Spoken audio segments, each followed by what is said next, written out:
about how and what are the implications of this kind of rather deep crisis on the developments also with regard to, for example, foreign and security policy, but also posturing of individual countries, a reconfiguration of the international scene, roles that the countries tend to played up until now, and now, quite of a sudden, they see that perhaps it would be more difficult for them to keep them. And I'm very glad that today, this morning, I have a very distinguished panel here, full of distinguished panelists. And I'm also glad that this is a very diverse panel, because we have indeed not only representatives of this continent, from the parliament, if I would say so, from the government, but also a representative coming from China, and I believe that that's something that is worth noting. And of course we have someone who will look at the situation, who is looking at the situation with a very keen academic eye, analyzing things and giving us then recipes, what to do, how to work. So I assume that that will be also the attitude with regard to our today's discussions. Thank you once again for coming to this panel. I would like first to tell you that how I see how we will work today is that I will give the floor to each of the panelists for, I would say, up to 10 minutes to make the first statement. Since all of you have received the scenario of the forum, including of different panels, you know what kind of questions, what should be the focus of the panel. I will not repeat them. Then what I would like to do is to ask whether there are some comments from the panel on what they have heard from the other panelists, because I believe that might be also useful, not only to have statements, but perhaps a bit of comments, interactive reaction to each other. Then, of course, I would be very happy if we can engage you with your questions, with your points, with your comments, and then we'll take it from there. Let's see. We have sufficiently enough time.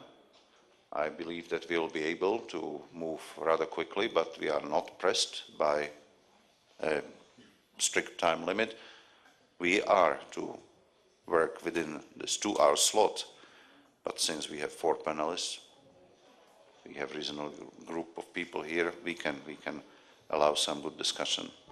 Let me, before giving the floor to the panelists, once again thank to the organizers for this conference and to the sponsors. Indeed, this is the time of the economic crisis, and it's not that easy to convene a meeting like this. So I would like to indeed highlight this point as well. And now let me start with the first panelist, Lord Grenfell, with a very distinguished career,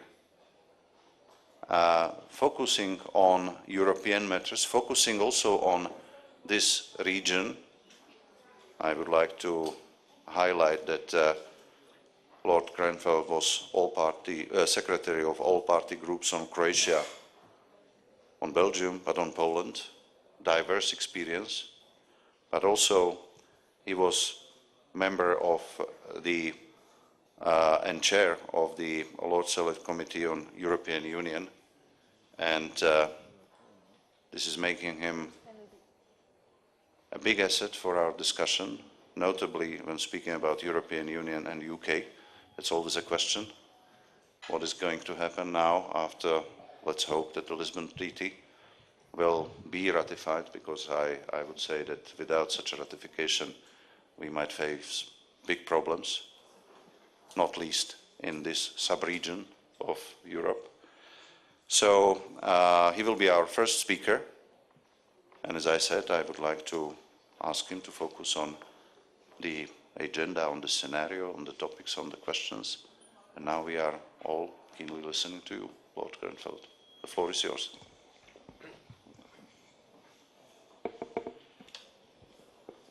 Thank you very much, Jan, indeed, for that introduction. And it is a great honor to be part of this very distinguished panel and to be here in Slovenia for this very interesting forum.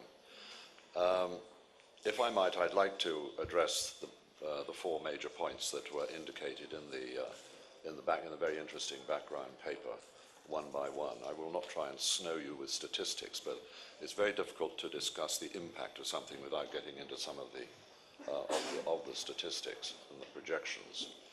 But let me start, if I may, with the question of security. It may come as something of a surprise to some of you that when the United States Director of National Intelligence, a man called Dennis Blair, not to be confused with Tony Blair, please, presented his annual threat assessment to the Congress last February, he told them that instability in countries around the world caused by the current global economic crisis, rather than terrorism, was now the primary near-term threat to the United States. This is interesting because this was the first time in 6 years that terrorism had not been on the top of the list.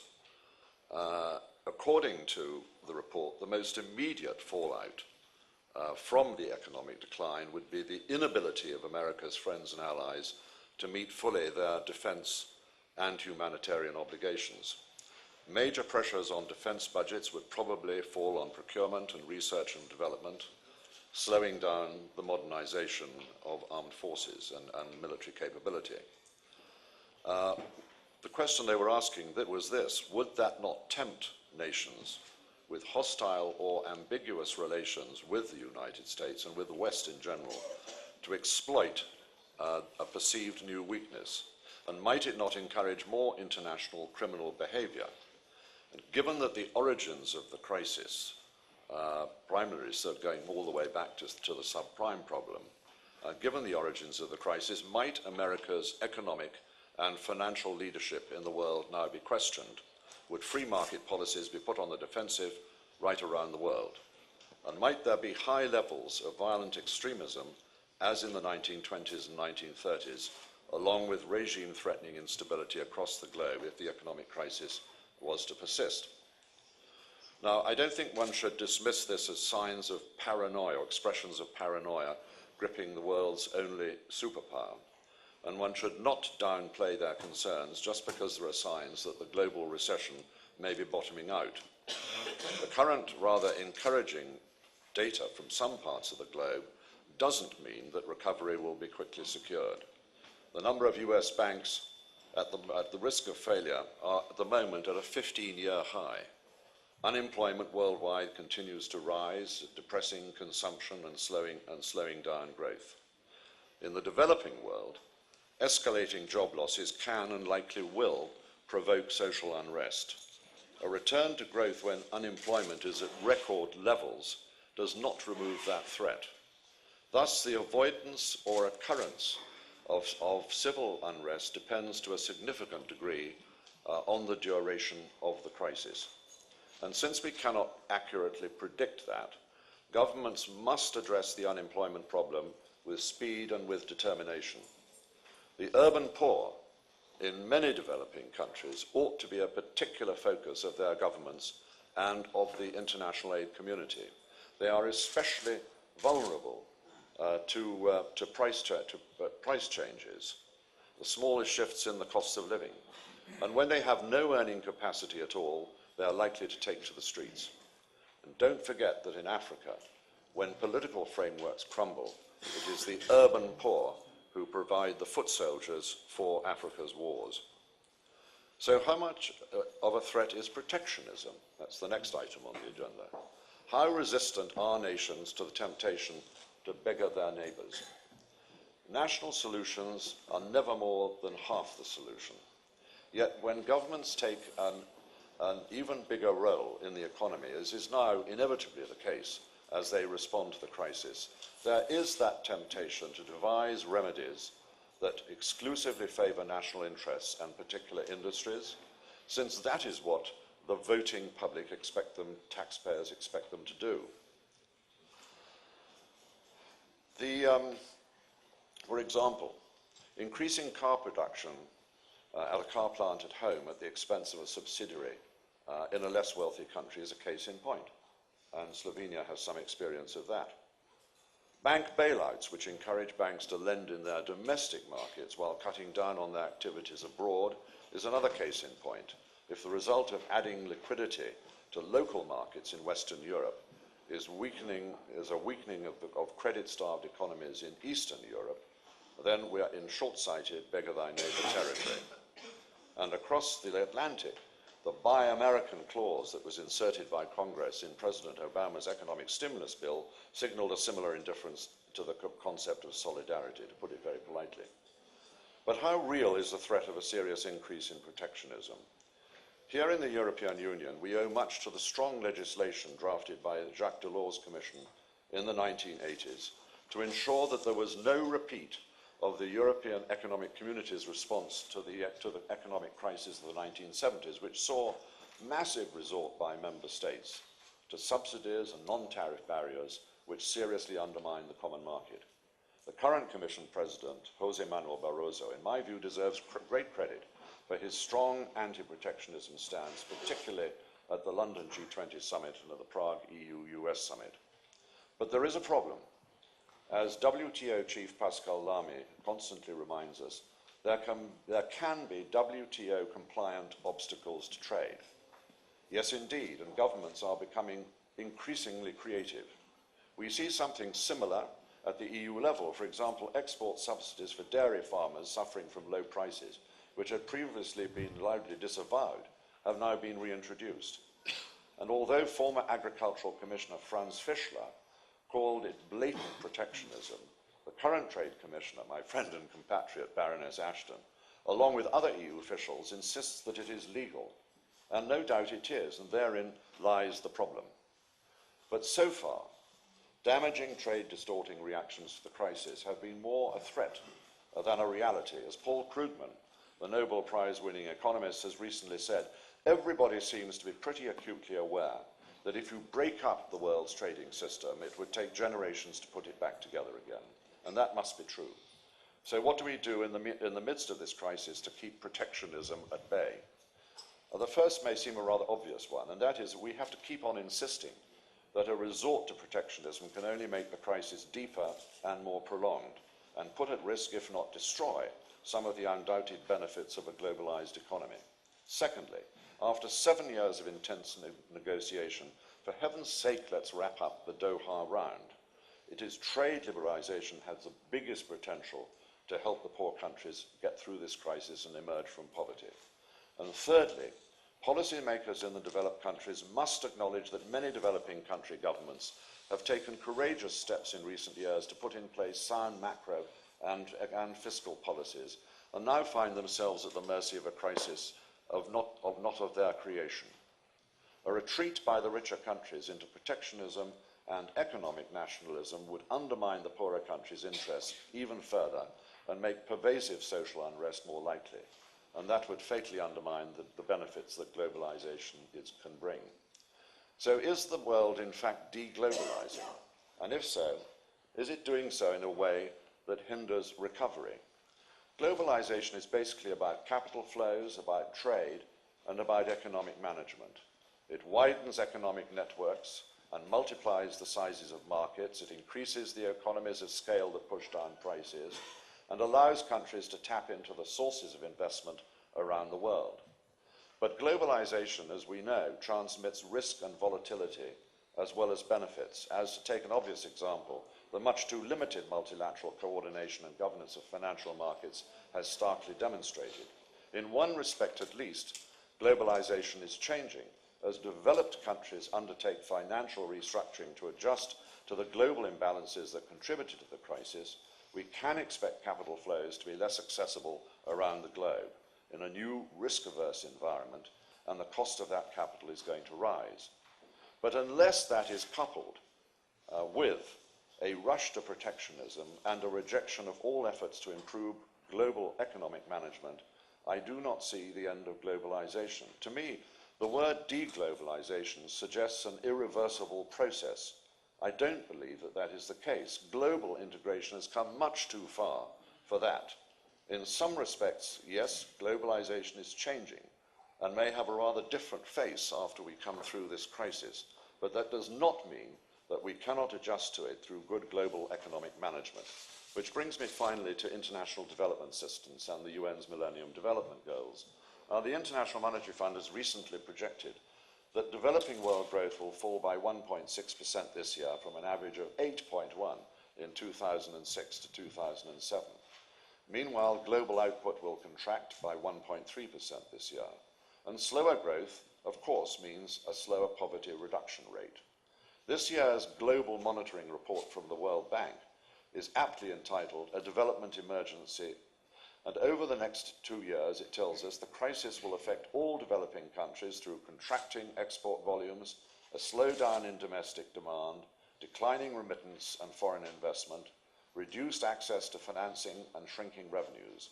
It spells out the consequences of these setbacks for the poorer countries with a recital of some pretty horrifying projections and statistics relating to hunger, health, joblessness, and dwindling financial resources. I'm afraid the time does not permit me to spell them out. Suffice it to say that most of the 8 Millennium Development Goals, including those related to hunger and child and maternity mortality, will not be met. And if the first goal, halving extreme poverty from its 1990 level by 2015, is still reachable based on current projections, it is very, very uncertain.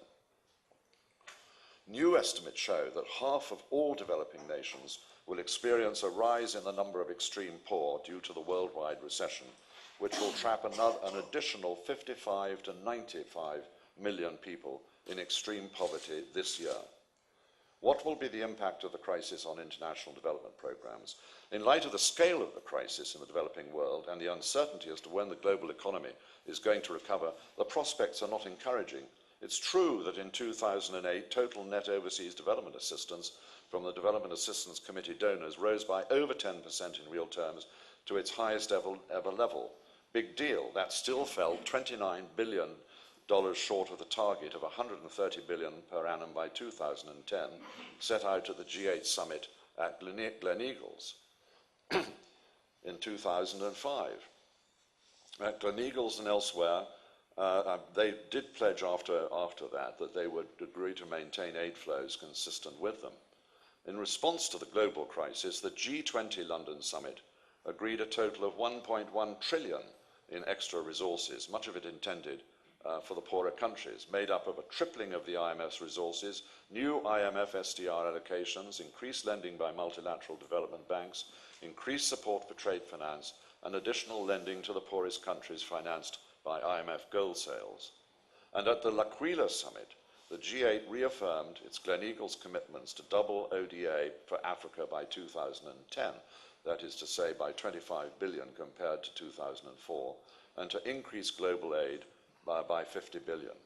But it is not clear if these additional funds are reflected in the G8's national budgets. That's the problem. So, finally, will the wealthier world deliver? The past record, even in times of healthy economic growth, has often been disappointing, and quite honestly, it has sometimes been quite shameful. To battle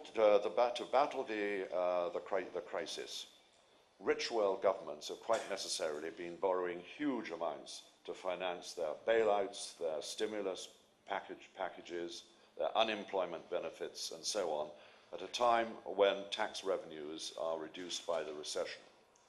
The IMF suggests that the public debt of the 10 leading rich countries will rise from 78% of GDP in 2007 to a colossal 114% by 2014. And as The Economist put it, never since the Second World War have so many governments borrowed so much so quickly or collectively been so deep in debt. With economies shrinking and likely to remain weak, even when the shrinking stops, it seems to me that slashing those deficits will have to wait until the economies are stronger. But spending choices in the meantime are going to be exceptionally difficult. Will development programs be pushed down the list of priorities? We have to hope that the developed countries will act in the knowledge that they need the developing countries as much as the developing countries need them. It is not just a matter of export markets and sources of raw materials. It is a question of creating sustainable political, economic and social stability in these countries, and that means reversing the decline in poverty reduction. In a globalized world, failure to support that effort endangers the security of us all. And my question is, while we're battling with this global economic crisis, will we have the political will to do that? Thank you very much.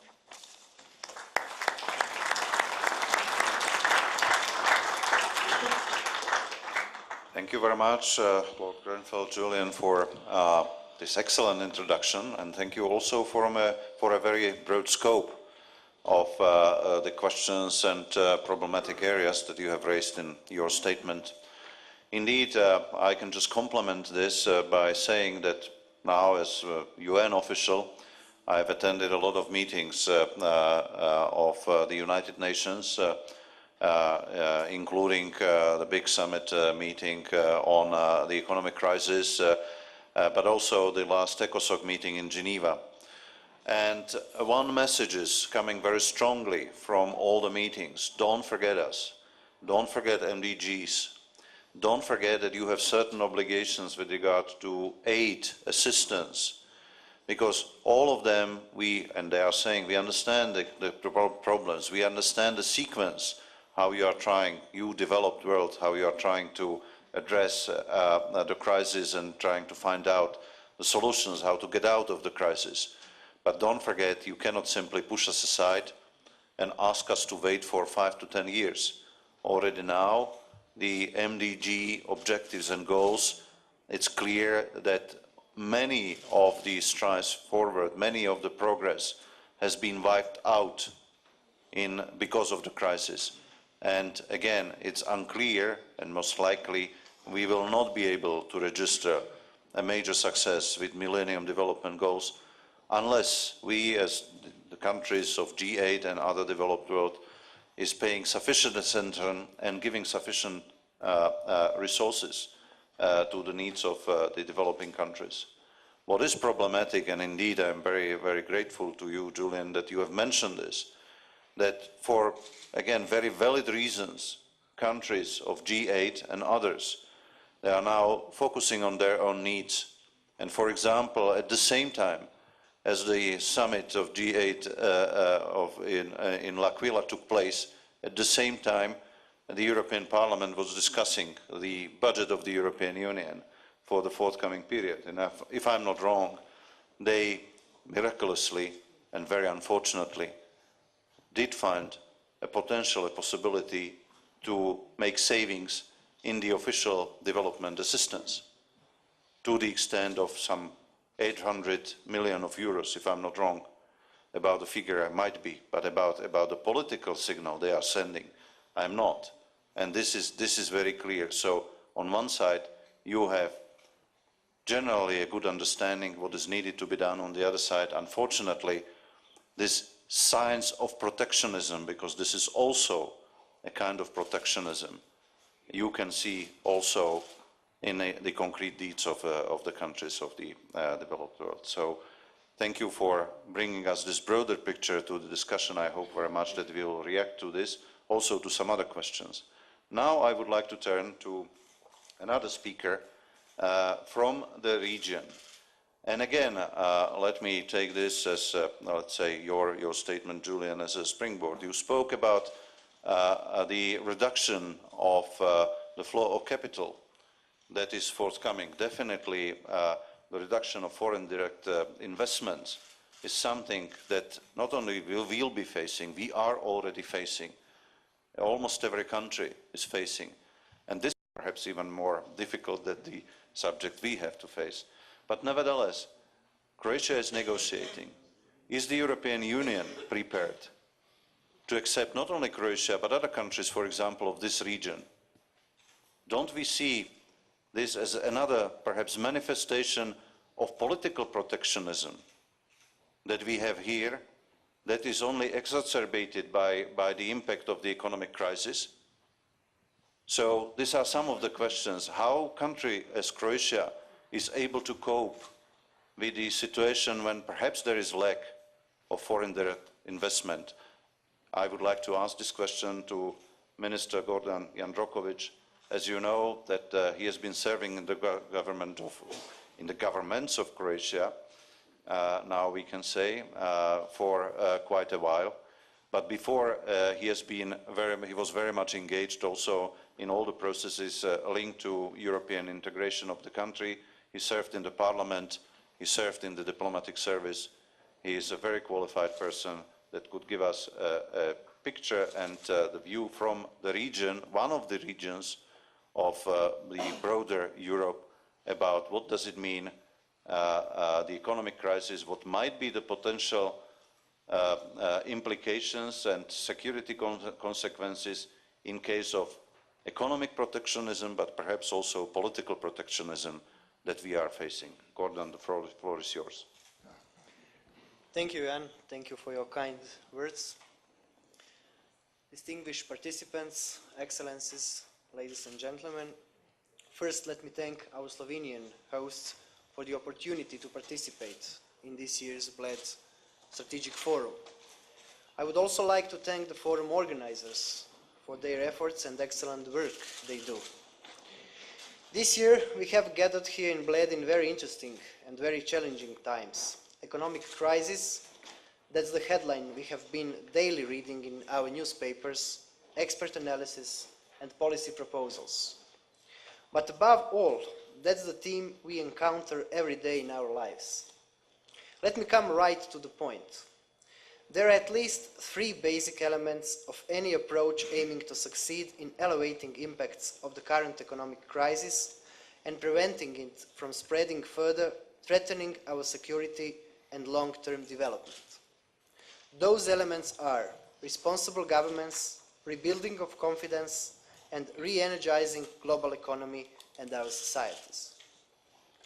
As US President Franklin Roosevelt once said, in our seeking for economic and political progress, we all go up, or else we all go down. In today's increasingly interrelated world, this is even more true. Therefore, responsibility has to be a shared guiding principle of all concerned, economics and governments above all. All elements with the potential to jeopardize the benefits of global economic growth as well as of global stability in the years to come must be objectively evaluated. This crisis has threatened the globalized market economy and economic growth that have so far created major benefits worldwide. We must face the fact that there were negative sides to it, such as insufficient regulation, lack of transparency and accountability, excessive vulnerability of certain countries as well as industries and social groups. But from Croatian perspective, I must also point out that we believe in free trade and open markets, and that protectionism is not the answer. The world needs more free trade, not less. It is the only way forward. The progress we have witnessed over the past years is being challenged from several directions. The financial crisis, the threat of a widening recession, growing divide between rich and poor, civil wars, interstate conflicts, problems with energy, climate change, or non-proliferation. At the same time, the increase of unemployment raises the risk of anti-immigrant violence, social unrest, institutional weakness, corruption, and ineffective rule of law, organized crime, and after all, its driving ground for possible terrorist acts. All this creates a situation where traditional and non-traditional security issues become interconnected, and all problems are evolving under changed circumstances.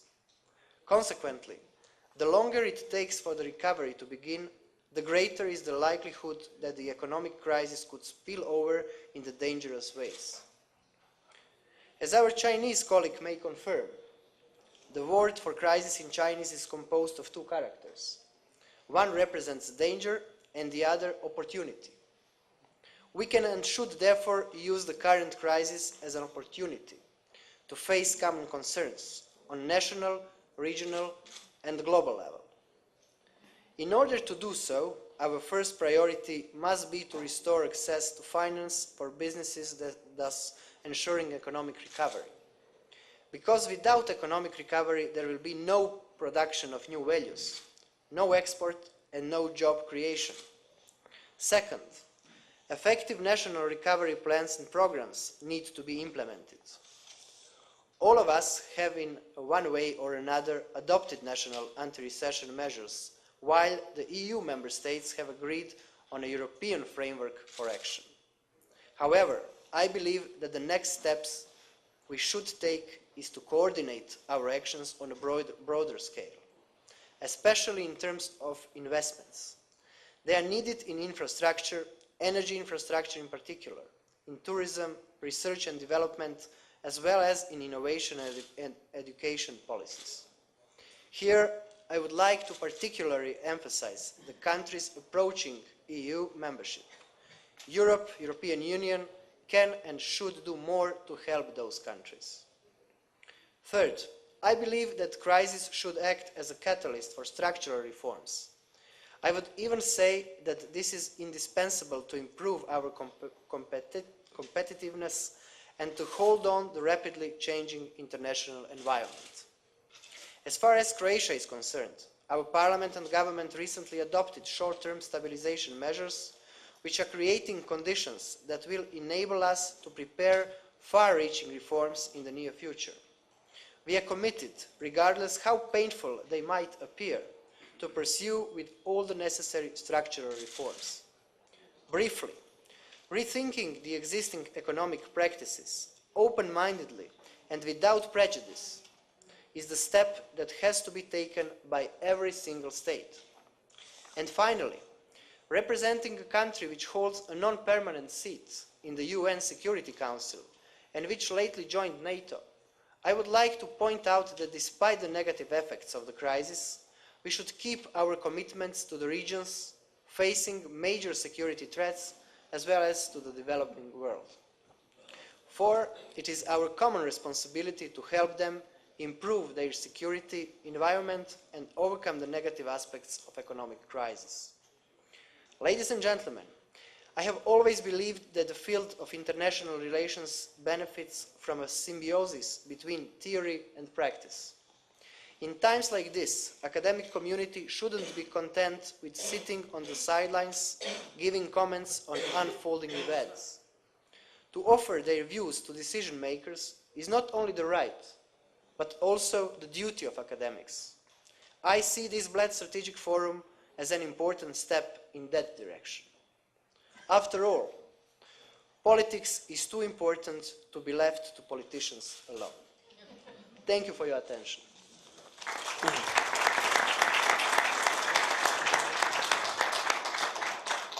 Thank you very much, Gordon. And indeed, although it was not perhaps so amplified in the statement, but it's very clear that one of the concerns is both investment, but also coordination from a broader perspective, not just from the national perspective.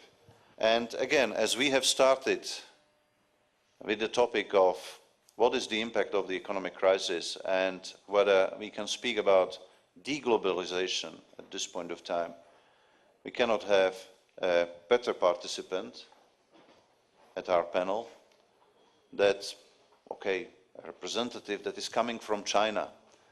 Only recently, Ambassador Zhu Zhushou was representative of China because he was representing his country in Hungary as ambassador. He has a distinguished career in the diplomatic service of his country. And now, as of October 2007, he worked as director of the Center for European Union Studies in the China Foundation for International Studies. Quite a heavy topic, no doubt, from around the globe, notably when we think about China. Because when we speak about the impact of the crisis, one of the most striking impacts indeed is the reconfiguration that is happening on the international scene, change of roles, different understanding of global responsibilities. Doesn't matter that they are based on national interest, they could and should be based only on national interest, but nevertheless, global responsibilities. And emerging China as a truly global player, whether by design or by default of the economic crisis, but nevertheless, as a truly global player. It is just enough to take into account all the appeals to China in the past 1 year, 1.5 years. Please do something to increase your consumption. Please do something to help us with our export to your country.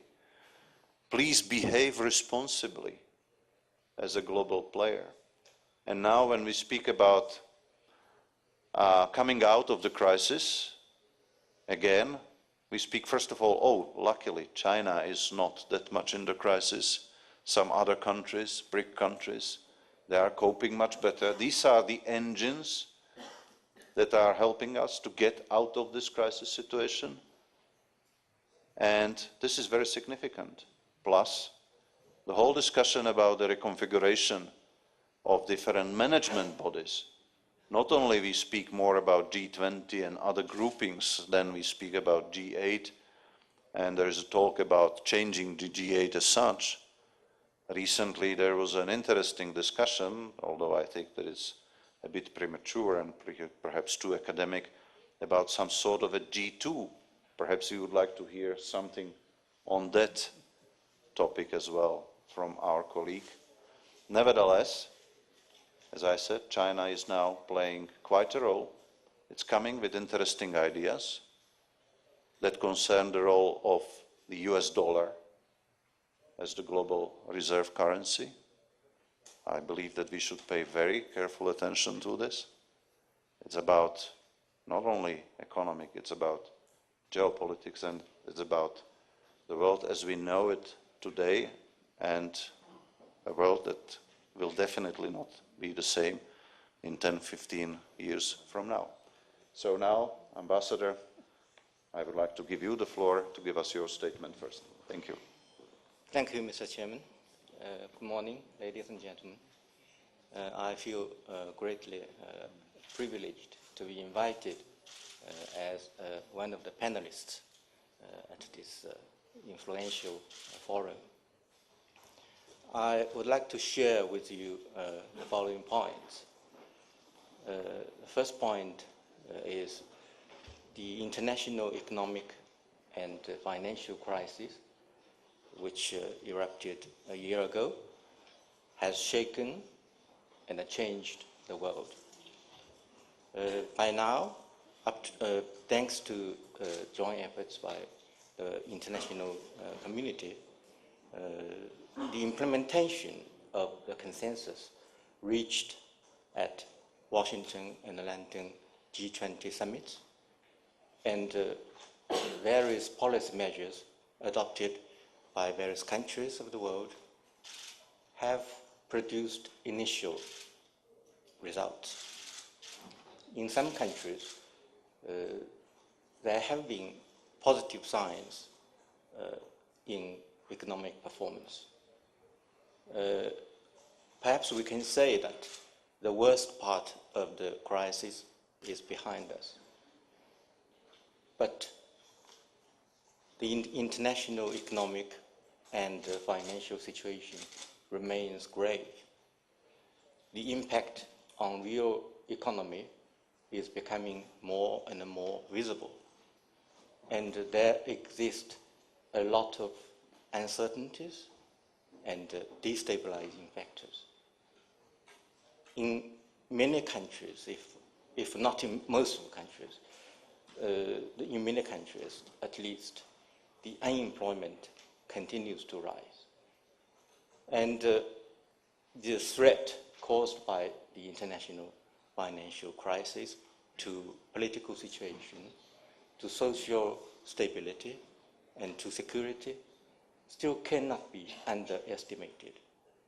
So tackling international economic and financial crisis remains the top priority for all the countries in the world.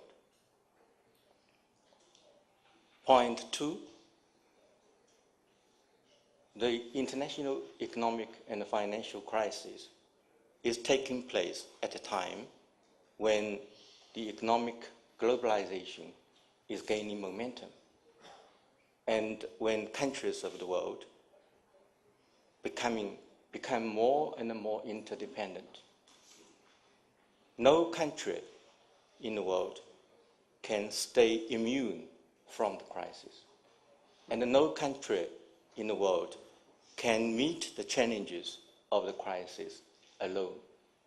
So the only right choice is for all the countries of the world to work hand in hand, to support each other, and try to find proper ways to deal with the crisis. So, in my view, it requires the international community to work together to strengthen coordination on macroeconomic policies, to advance cooperation, substantive cooperation in trade, in investment, and other sectors of real economy, to speed up economic adjustment, structural adjustment, to increase employment, to promote economic growth, to improve people's well-being. It is very important that the international cooperation will play a very important role in this regard. And at the same time, a lot of panelists have mentioned about protectionism. This is something that the international community should work together, should firmly oppose. Because protectionism, there are different forms, including raising the threshold for market access under various excuses, including the beggar-thief neighbor protectionist practices. Unless the international community work together, otherwise protectionism cannot be efficiently countered or contained.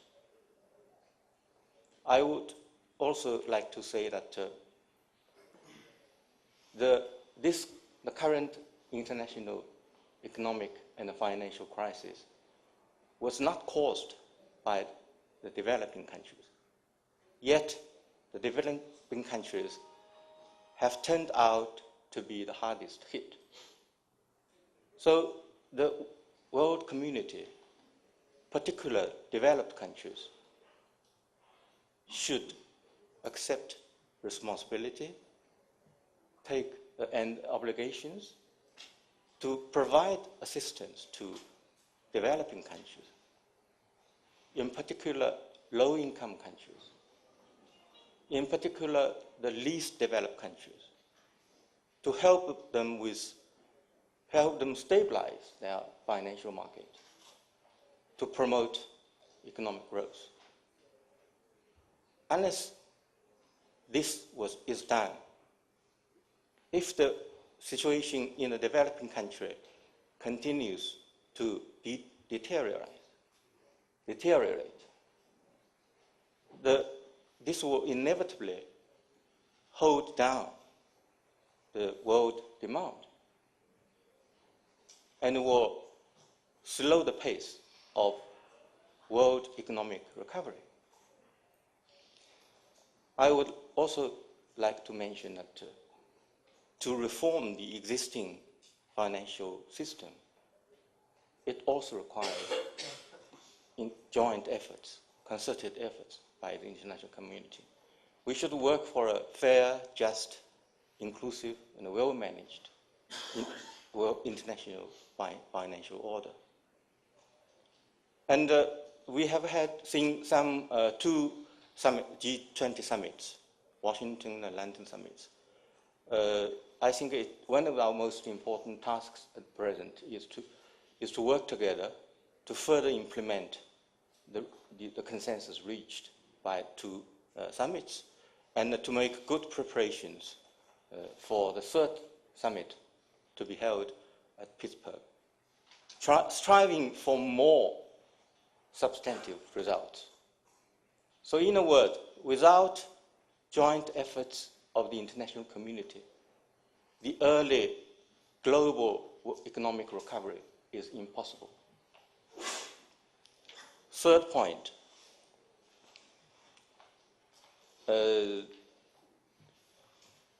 at the same time, the world, the international community making joint efforts to counter financial crisis, we should also pay attention to and encourage and support the efforts by individual countries around the world in their attempt, in their measures that fit their concrete conditions to overcome difficulty, to counter the financial crisis. Because although the international financial crisis has spread globally, and no country can stay unaffected by it. However, the degree of the impact of the crisis on different countries and the different regions varies. And the measures and the vigor of the measures taken by various countries and their effectiveness also are different. So some countries, some regions may step out of the crisis earlier than other countries and regions. So it is essential for the international community to provide support to these countries, the regions, to help them by all possible means to get rid of the crisis at an early date. With this regard, I think protectionism is something that will obstruct this process. So we should firmly oppose protectionism. At the same time, those countries that are less affected by the crisis should do their utmost, taking all necessary possible measures, try to step out of the crisis as early as possible. This will be helpful to the early recovery of the world economy, and this will also be helpful for other countries to get rid of the financial crisis. So this is the third point. The last point is China also faced with this international financial crisis. China has swiftly adopted a stimulus package to counter the crisis. China has put in place 4 trillion RMB, the Chinese currency, equivalent to 588 billion US dollars, as investment, a package investment plan. It has proved to be, so far, to be effective. And China has been working very hard to turn pressure into driving force and turn challenges into opportunities. As Mr. Minister said very correctly, and thank you very much for giving a precise interpretation of the Chinese word, which refers to crisis. In Chinese we call crisis 危机, The first character means danger. The second character means opportunity. So you said very correctly. Thank you very much. I think this is something the world countries are facing, the crisis. But according to our interpretation, the crisis can be, if you work rightly, correctly, it can be turned into opportunities. So this is what China has been doing so far. And we are trying very hard to maintain steady and relatively fast growth, economic growth.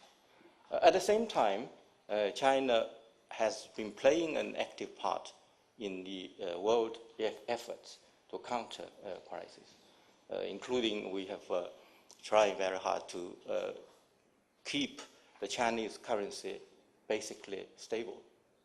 We have invested around 1.5 billion US dollars to the International Financial Corporation.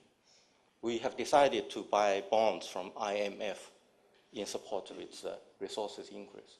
And among other things, China has sent several large procurement missions abroad to boost global demand. 2 of the missions came to Europe. So China will continue to work with the international community in strengthening cooperation on macroeconomic policies to form, I forgot to mention one point, international efforts is also essential to reform the existing international financial system. So China will continue to work hard to promote reform in this field and to uphold the stability of a multilateral trading system and to work for an early recovery of the global economy. Thank you very much.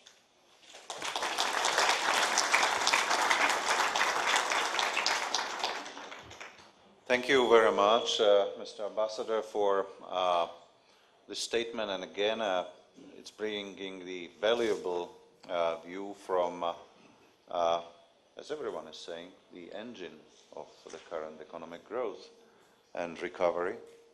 It's not necessarily the countries of the European Union, even not necessarily the United States, as it's being said at this point of time.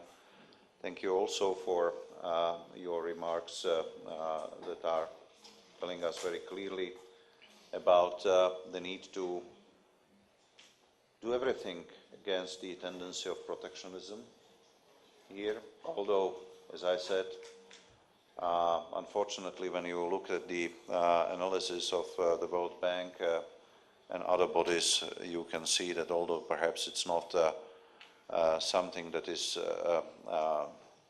irreversibly distorting at this point of time the trade flows, but nevertheless the danger is there, the danger is present, the danger is very clear, and the temptation is unfortunately and will be unfortunately growing.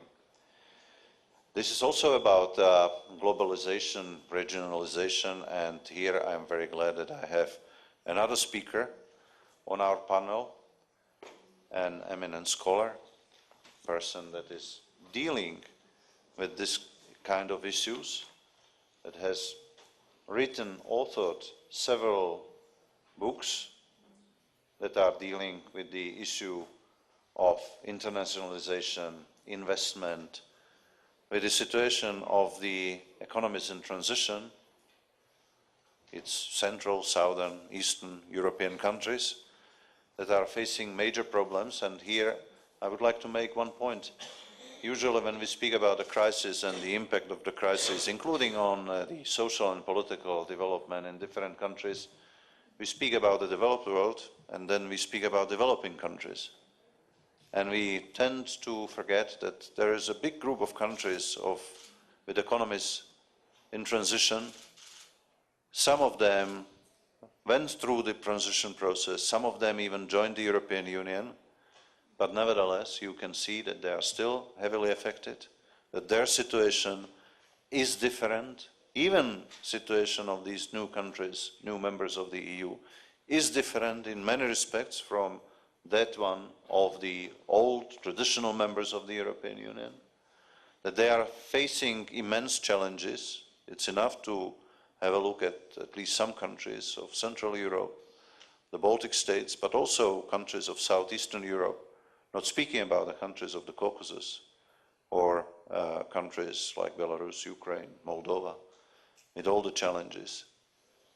You see how difficult is their internal situation, the fiscal deficit, IMF salvation packages, but the impact of this that will face their societies, their economies in the long run, and the way how they will cope with this. Again, do we need to have more regional perspective as a solution, as a remedy to the challenges of the crisis? Can we rely on internationalization, on globalization? This is perhaps these are some of the questions that I can ask Dr. Marian Svetlicic to respond to. Dr. Marian Svetlicic is a professor at the Faculty of Social Science, University of Ljubljana, head of the Center of International Relations, and fellow of the European Academy of International Business. He was president of this academy and a member of the steering committee of the standing group of the European Consortium for Political Research. And as I said, he authored, together with some others, several books. So now I hope that we will get a keen academic, analytical dissection of the discussion and of the statements we have heard up until now from the other panelists. Dr. Svetlicic, the floor is yours.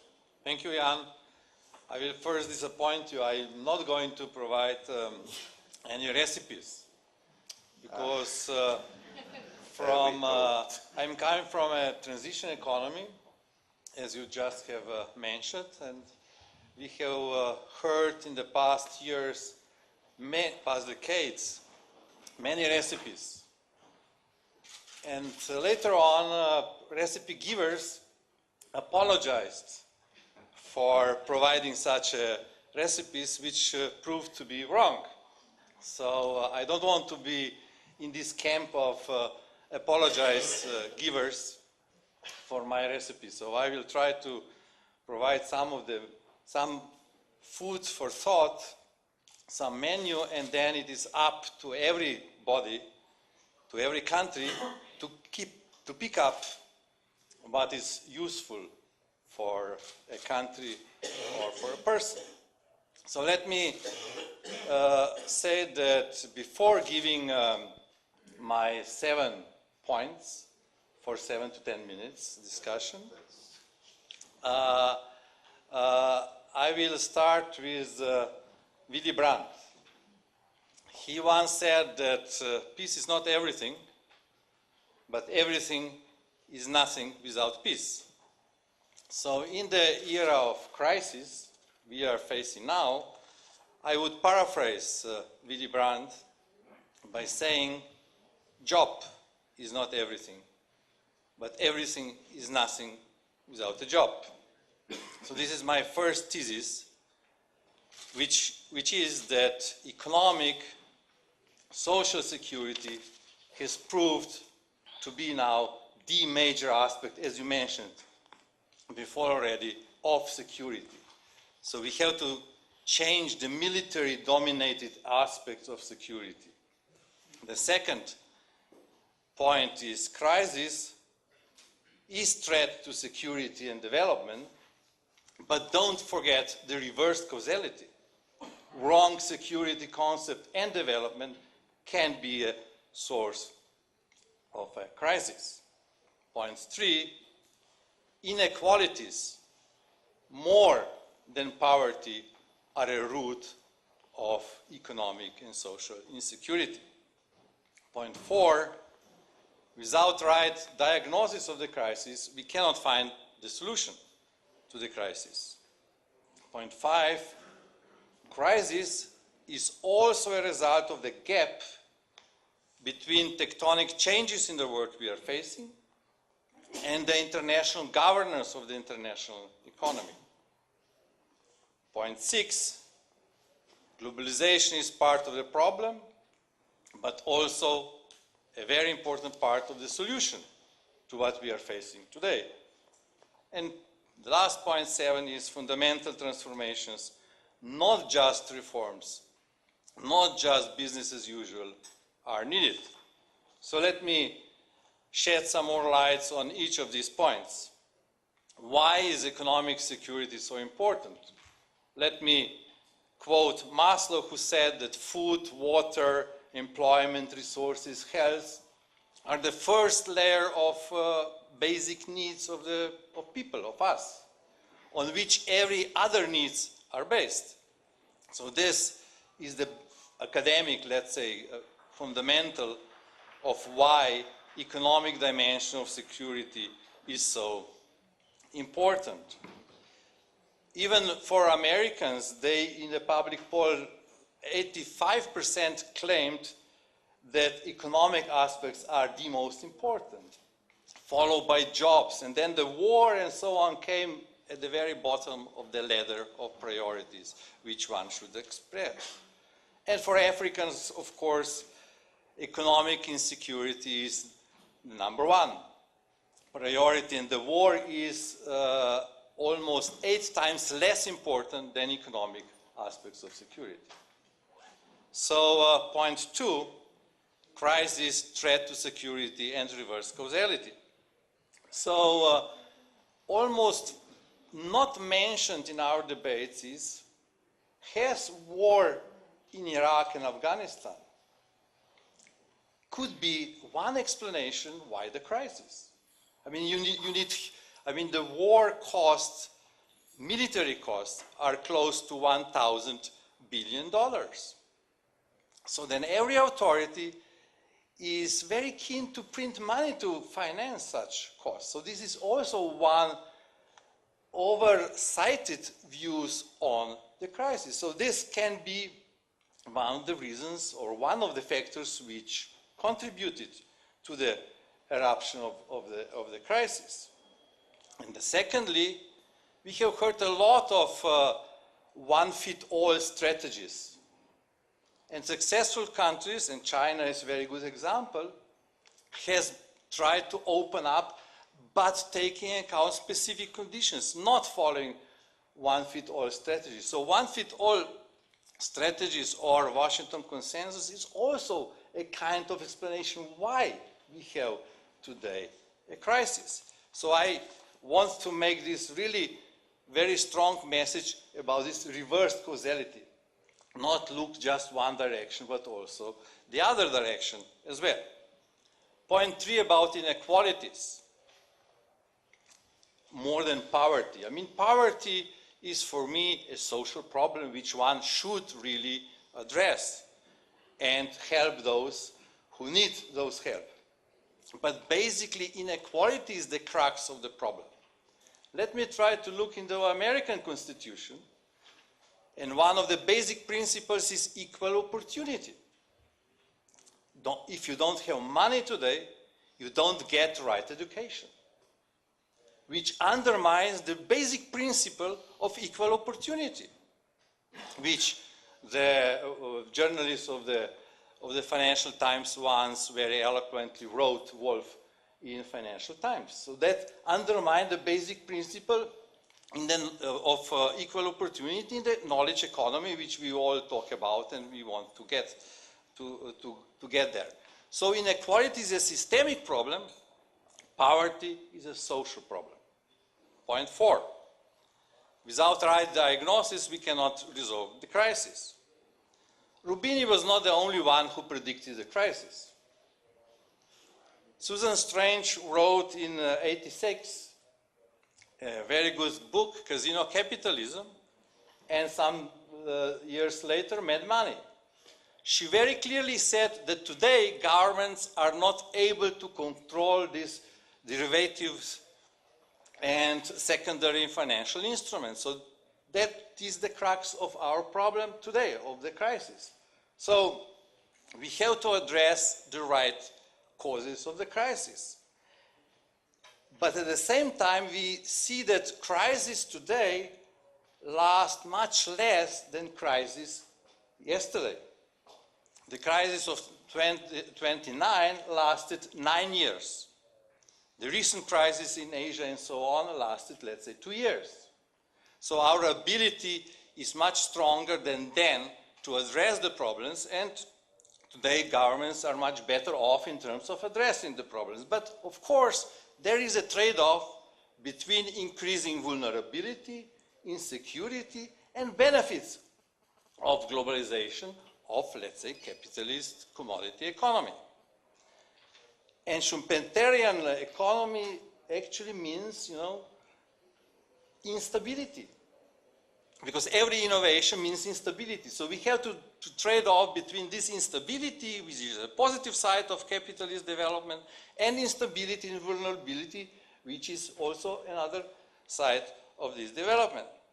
And the last question within this diagnosis point is, this is really a basic question, is within the capitalist system, are we able to resolve the crisis? Thoreau once wrote a very nice thesis that basis of the capitalism is competition. And now, after the Berlin War, capitalism has no competition.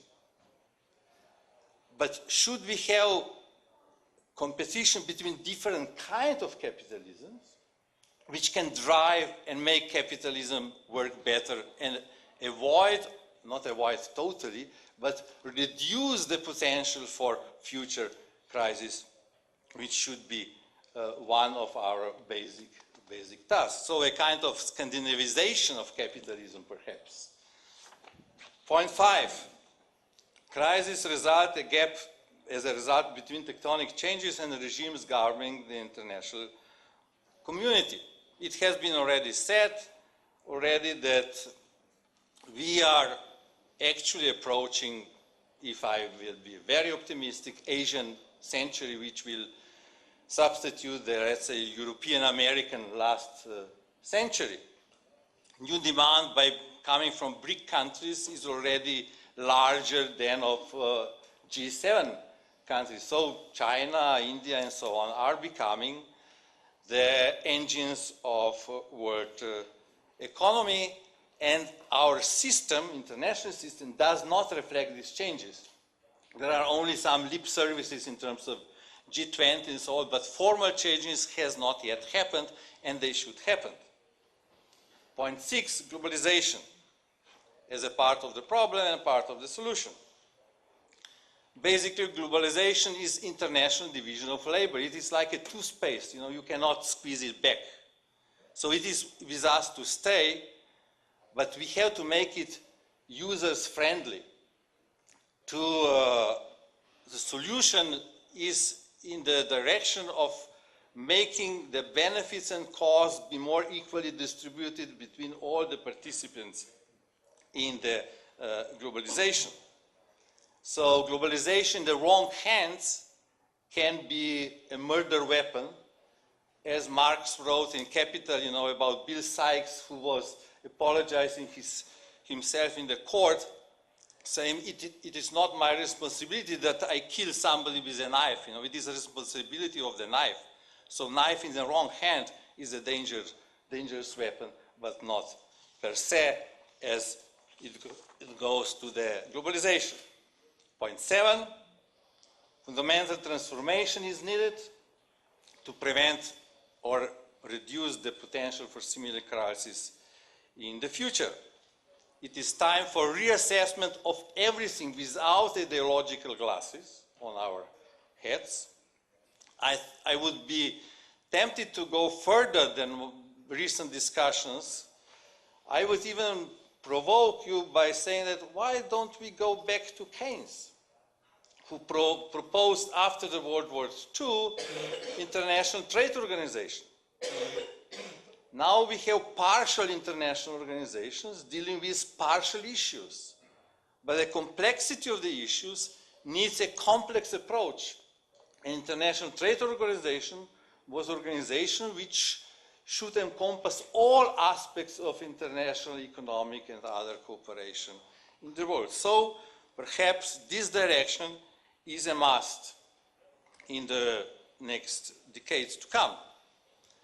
And here, the one point which is really very important is restore the trust. After the introduction of paper money, all our economic life is based on trust. We trust banks to pay us our saving backs and so on. And differences in the scenarios, many of them for the next decades to come, are based on different trusts. If we have trust in our neighbors, trust in our economic partners, then the whole configuration of international community is different. So this restoring of trust is a must. And don't have the illusion that only additional regulation can do the trick, because thieves are always faster than the police. So thieves will always find solution to new regulation. So we have to be innovative ourselves also to address the issue in other ways as well. To conclude, coming from a country which is not characterized by very optimistic views on the world and everybody and everything, I would say that get more optimistic, because expertise do demonstrate that optimists are more productive. So we need more productivity. And let's change the history of making security for rich and insecurity for poor. And let me quote the response of the Chinese president in Davos, who was asked whether he has some advice to new coming President Obama at that time. And he said, his response was, be kind to those you are borrowing from. Thank you.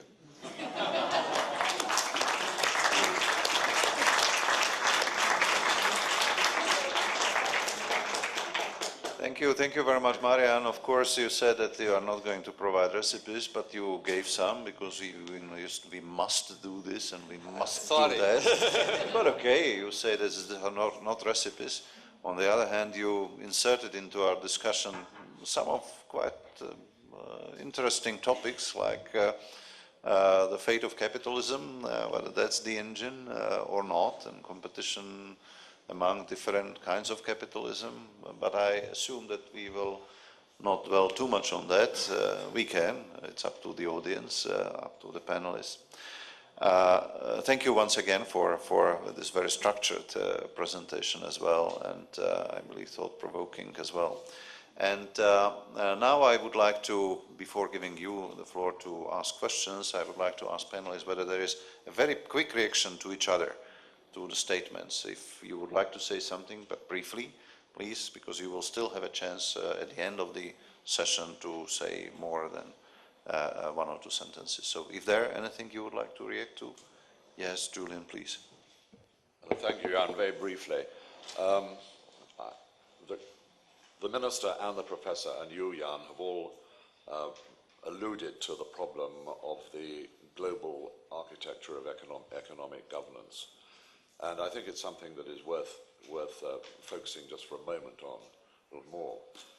I spent 30 years in the World Bank. I retired 15 years ago, so you can see how dreadfully old I am. But we were always talking about what was, when are we going to reform the Bretton Woods institutions? When China took its seat, we started a big talk then. When the Berlin Wall came down and the Eastern European countries came in, again, what are we going to do about it? Nothing ever happened.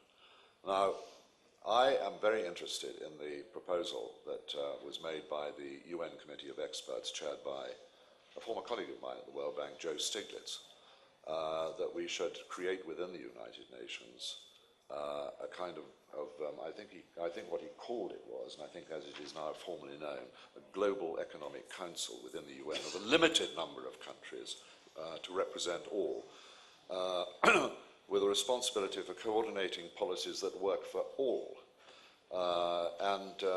This, of course, is the fact that the G8 and the G20 can't do it. That's already been referred to. The G20 doesn't even have a secretariat, for heaven's sake.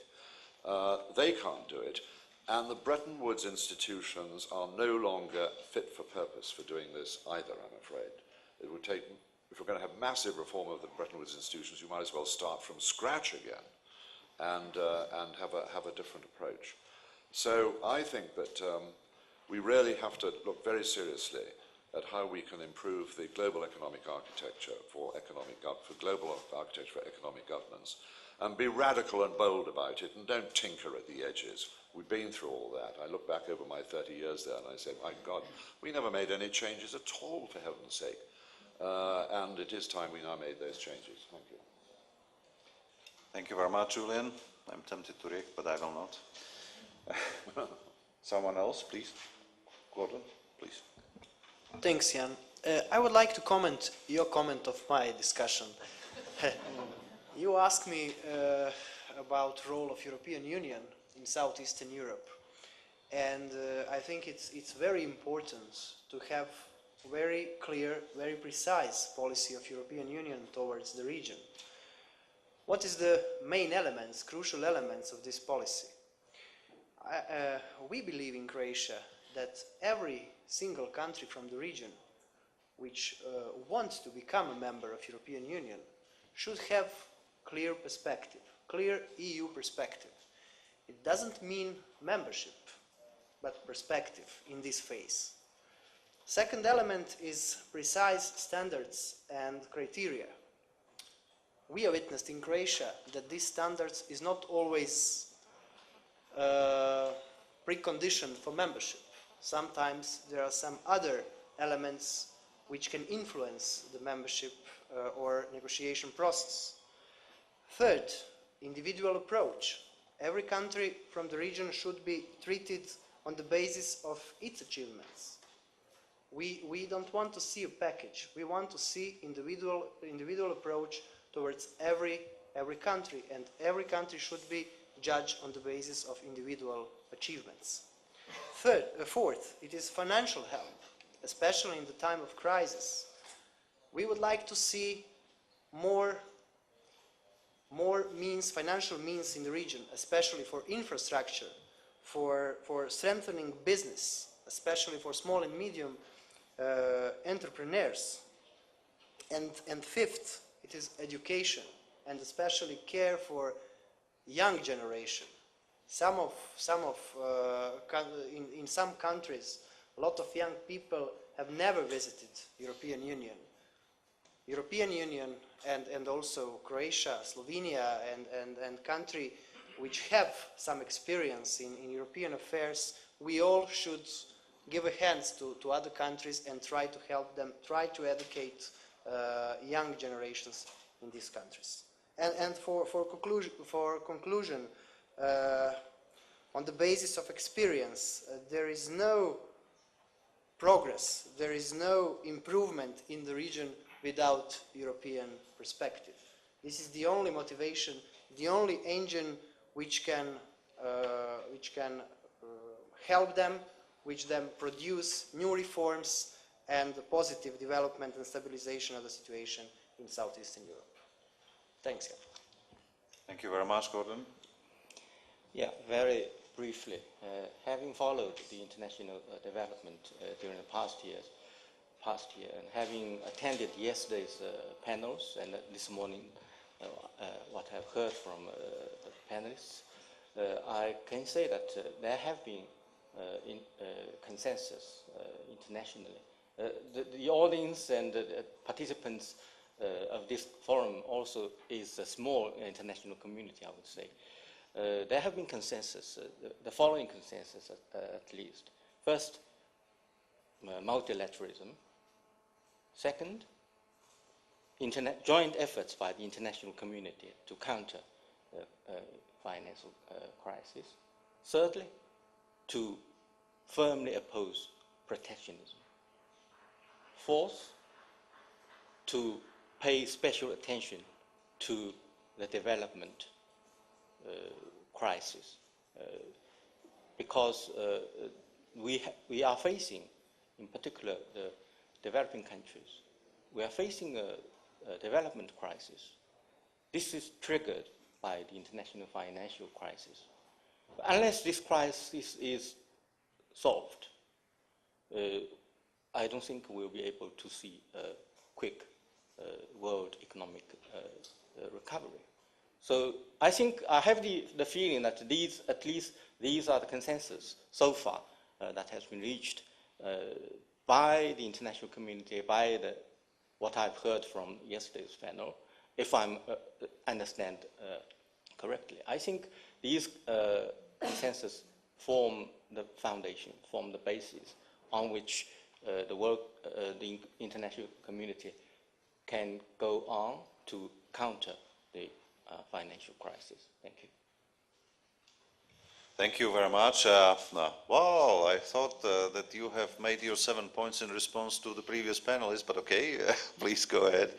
Joking, of course. Just 2 points. I think it was you, Jan, who mentioned that China should consume more.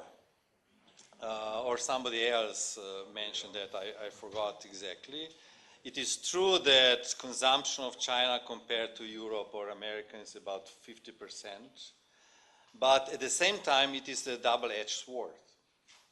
From the point of view of sustainability, we have faced 2 years ago a hiking of food prices, oil prices, so it's very dangerous if China would get in the consumption too vigorously and so on, in terms of other aspects of international community. So one should be careful about that. It is, of course, in short term, it is nice because let us China buy from us more and get us our production up.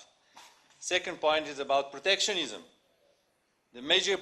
I avoided the debate on that because, I'm teaching international economics and I know what is the first best, free trade and so on. So yeah, I agree totally with that protectionism is a danger. But what is really a danger is the gap between the words and the deeds. I mean, we are preaching that protectionism is dangerous, but we are practicing protectionism basically at home.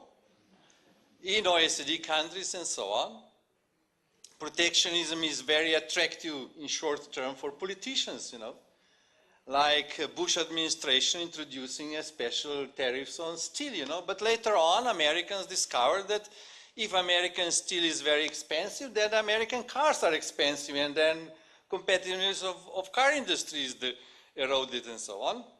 But he got votes in Philadelphia and so on in the states there. And that is a very, very dangerous and lastly, but very highly in terms of importance, in European Union, common agriculture policy is protectionism. In Japan and the US, the same. I mean, the level of protectionism on food and agriculture products is very, very high. So in fact, developing countries are paying very high tariffs. And the last point here is, because developing countries are in different conditions, we have to allow them to apply some of the policies we have applied in the past temporarily. So exemptions in the WTO rules and things like that are to be allowed as well. Thank you. For international economic studies, and I have basically 2 questions to whoever wants to address them. One is about protectionism. The way I read the evidence on the increase of protectionist measures after the crisis, those have been very timid or not very strong at all, and that would be surprising if it were not the case that what we are seeing is a rebalancing of imbalances in global imbalances. So essentially, almost everybody is facing decrease in foreign trade and has no interest or no great interest to protect what is falling down anyway. So the real question is, to my mind, what will be the mechanism that will push the growth of trade in the future? Because theoretically you can have balanced current accounts all over the world and still growing trade, but this is not how usually these things function, and especially now that you have a retrenchment in consumption all over the world. So the question is, what exactly, it's not really protectionism, the question is what is going to be the source of growth of trade, global trade, in the future, especially if you have in mind that there may be an attempt to nationalize the financial sector. And you can't really have trade without finance. That seems to me to be the key question rather than protectionism. That's one question. Another question is this idea that was quoted from Joe Stiglitz and many other things that you have said, which boil down to basically inventing procedures and appealing to coordination and cooperation on policies. But the question is, what exactly global policies are you talking about? There is absolutely no idea as to what these global policies should be, whether they will be centered in the UN or G20 or wherever. That's not so important. The important thing is what exactly are you proposing for monetary policy, fiscal policy, regulation, and so on. And there is very little. And in fact, if you look into European Union, which should be coordinating and cooperating, there is very little idea within European Union as to what should be the European Union policy in these circumstances. So the first question is, what do you do to restart foreign trade or global trade? And second of all is, are there any ideas as to what these global policies should be about? Thank you very much.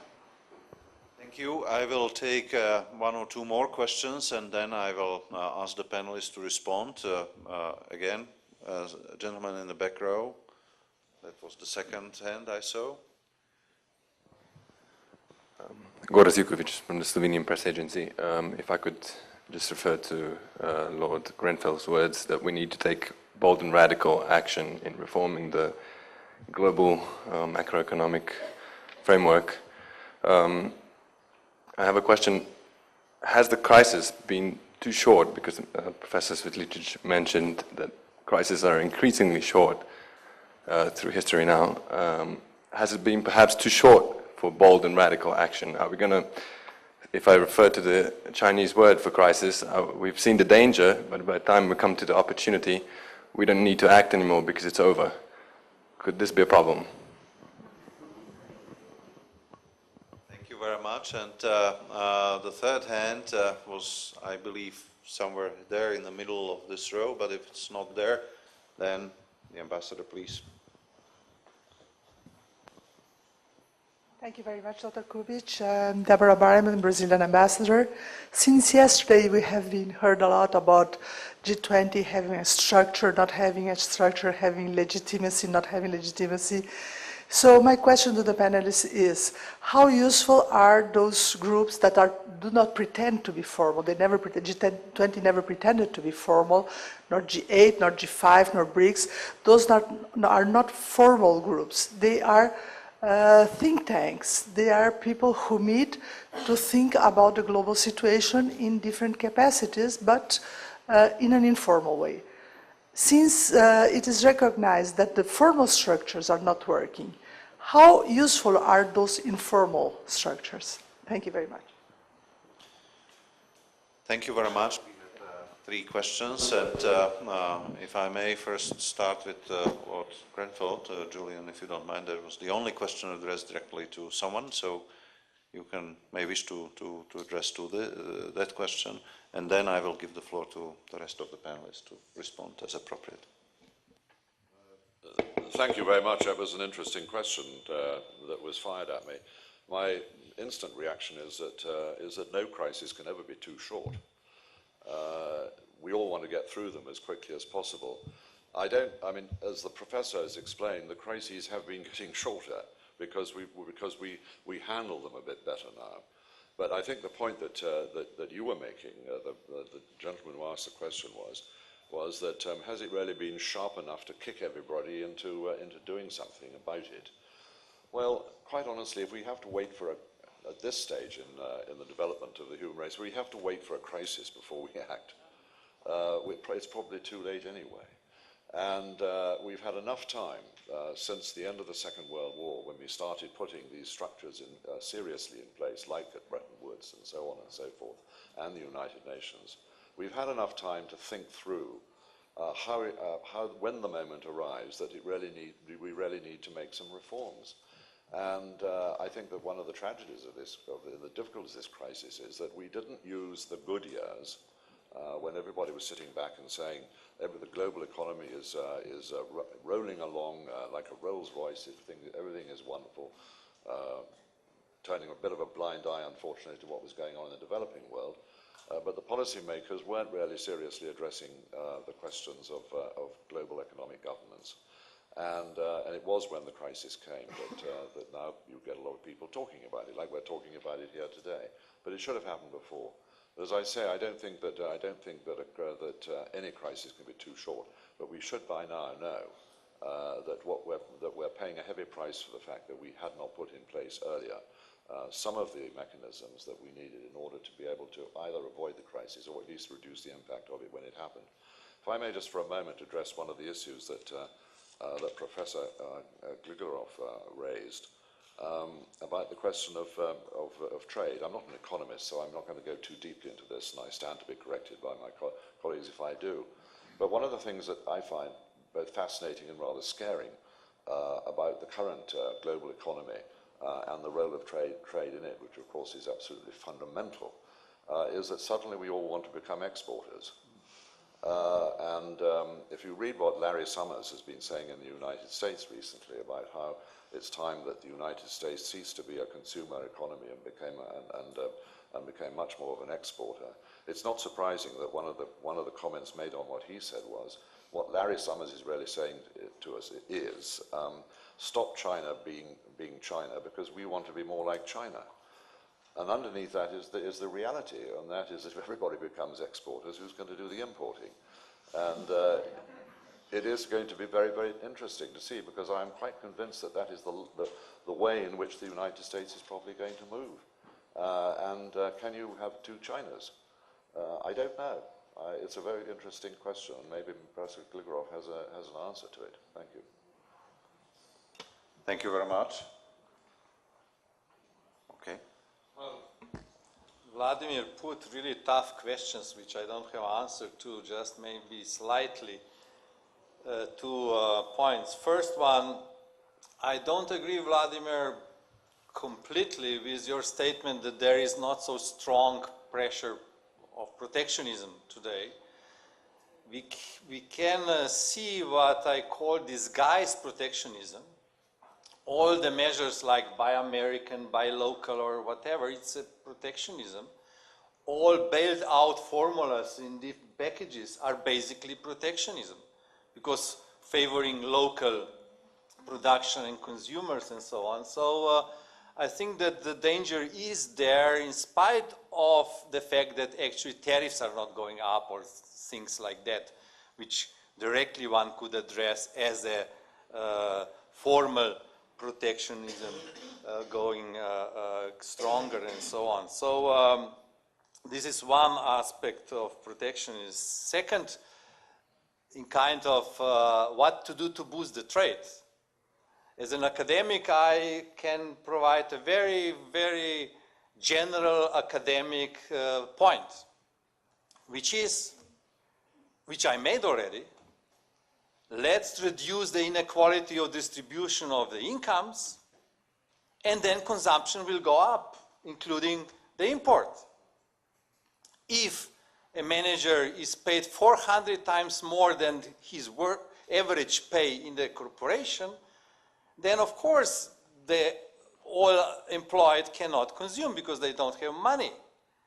If 1% in the rich country gets 40% of the wealth, of course there is no enough of consumption. So very general suggestion is reduce the inequalities, and then you can get more consumption. In terms of policies, Roderick has some ideas, I mean, along the lines of let's allow more specificities in the countries concerned and not provide general recipes, general one-fit-all strategy. So that is the only general framework, not policy prescription.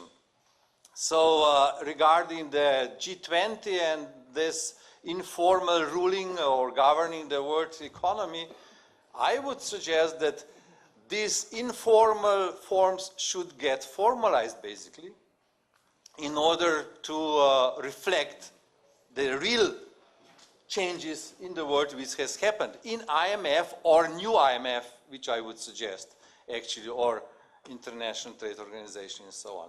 So that those who are really becoming drivers would get more say in the running of the world economy. Thanks. Thank you, Ambassador. I'm afraid that the existence of protectionism is a reality. I quite fully agree with what the professor said. The only difference is the gap is what people said and what people have done. Vocally, people agree that there has been consensus that protectionism should be firmly opposed. But in reality, many countries are practicing actually protectionism. I don't have time to give you more examples, but I have a lot of examples to give you if time permitted. In particular, developing countries are victims of protectionism. This is what is actually going on. But how to increase foreign trade? I think without firmly opposing protectionism, it is not possible to effectively increase foreign trade. Every country would like to export more and more. But if there is protectionism, and other countries will use what anti-dumping measures or whatever to prevent other countries from exporting more. So this is an obstacle to foreign trade. So I think measures should be taken, not only in words, but in action to oppose protectionism. With regard to international policy, I would say I should combine the two questions together. Whether it is G8, whether it's G20, they only serve as a platform. They are not decision makers. What they consensus they have reached is not compulsory, but they play an important role, either G8 or G20. They can use this platform to exchange views, try to reach common views, try to remind the world people, other countries, how to deal with the situation, deal with the crisis. I think that would be helpful. But at the same time, the formal international institution should play more active role in this regard. But what G8, G20 has been doing, I think also useful, although what they have reached is not compulsory to others. But whether we can have an international common policy or not, actually, practically, in my view, it's not so easy to have a kind of international policy that can be implemented and should be followed by all countries in the world. It is not practical, in my view, but at least, for instance, to reform the international financial system. I think people, by exchanging views, can find common ground. How the institutions like IMF, like World Bank, could be, their governance can be more effective can fit the reality of world, can increase the voice and the involvement of developing countries. And these things countries can discuss, can exchange views, can reach consensus so as to promote the reform of these institutions. If this might not be international policy, but they can form as basis for establishing the policy, formulating the policies. Thank you. One more round of questions. There was a gentleman in the second row here, if I'm not wrong. Then the gentleman there, and that's all at this point of time. Sorry.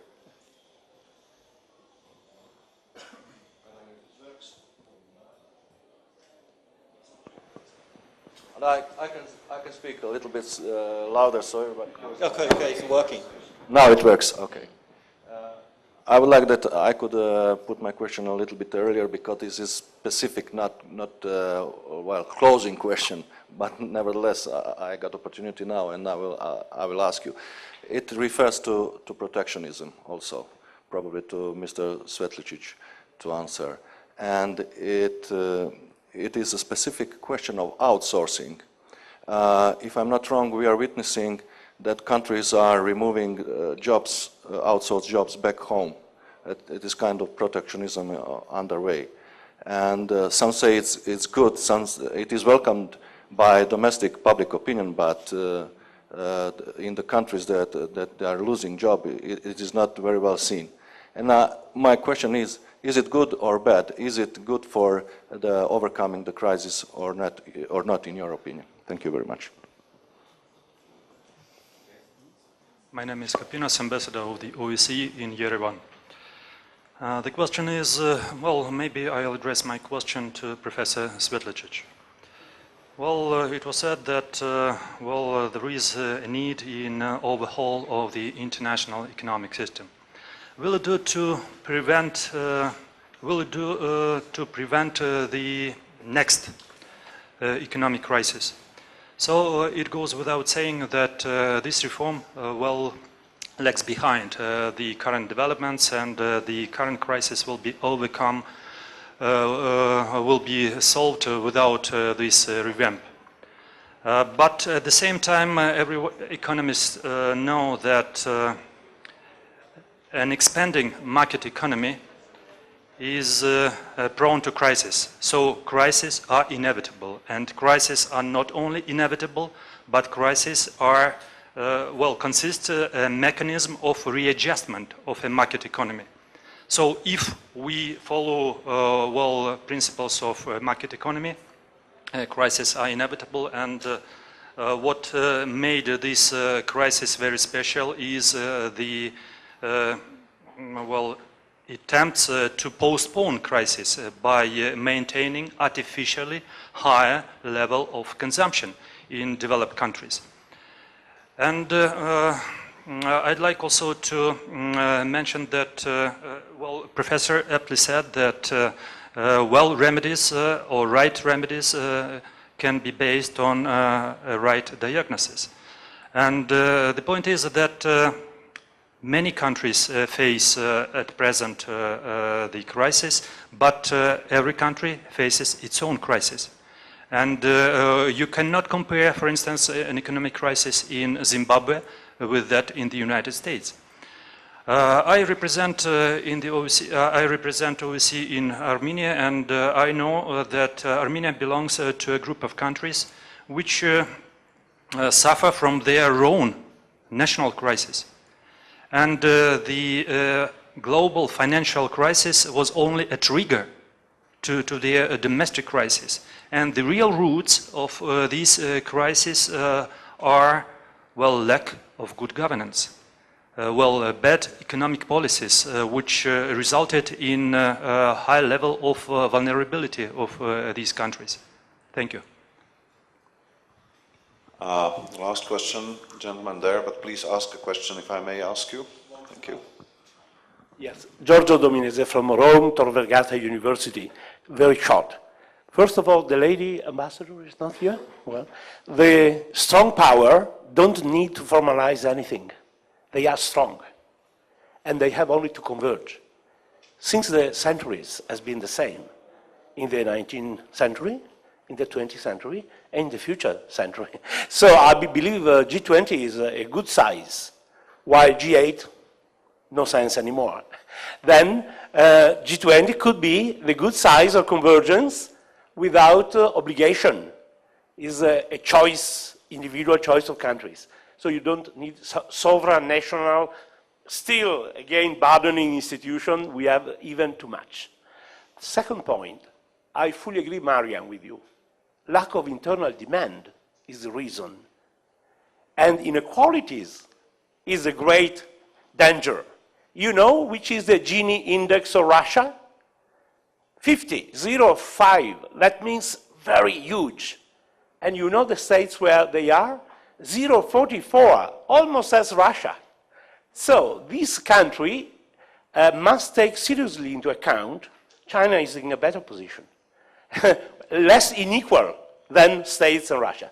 So must take account all the countries that the distribution of income is basically one of the main drive of the political economy. And if the country, the governance is not following these rules, crises are not cycle crises, as my ambassador, sorry to tell you, this is not a cycle crisis. That has been provoked by mistakes that were very clear to us, Marian. Since 5 years, we were telling, apply Basel II, and nobody were applying Basel II. Please do policy of consultation. Nobody were taking these policies. And then the crisis has affected the countries that were far away from integration. Why Europe is not so suffering? Because we are very much integrated. Why China is not such suffering? 40% of the international trade of China is around China, in Asia. That is a strength. And will become even more in the future if you transform also in political monetary policy. That could be, I don't know, something growing between you, Korea, Japan. Now I come to the final point. No, it's not a question, it's a comment. And also, obviously, it's a question together.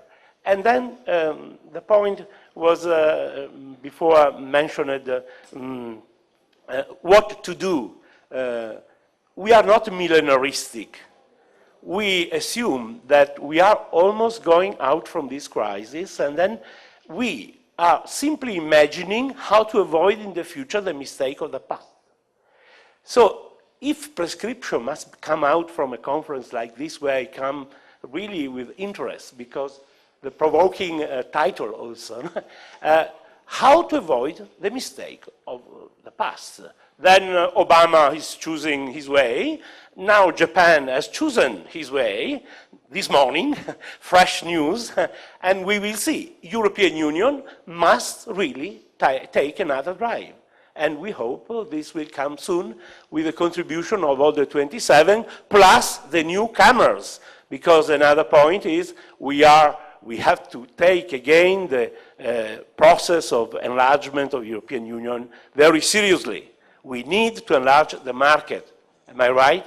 And the internal demand is the global demand for us. And global demand means enlarging to other countries in the West, South, Balkan, and to Turkey. I'm very favorable to the European Union enlarging to Turkey against other countries of Europe that they say to be against. They will change mind on the way.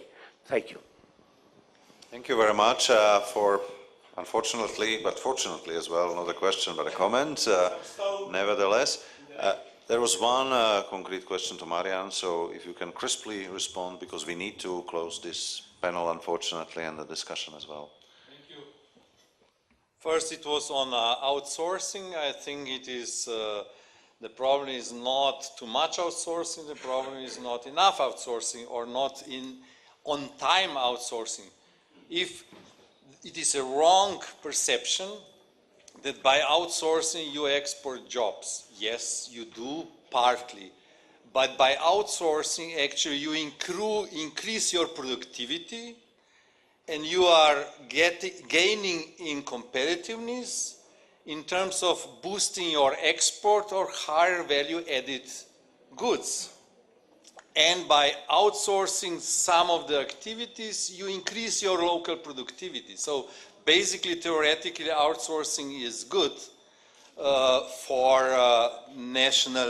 the point of national interest for both sides.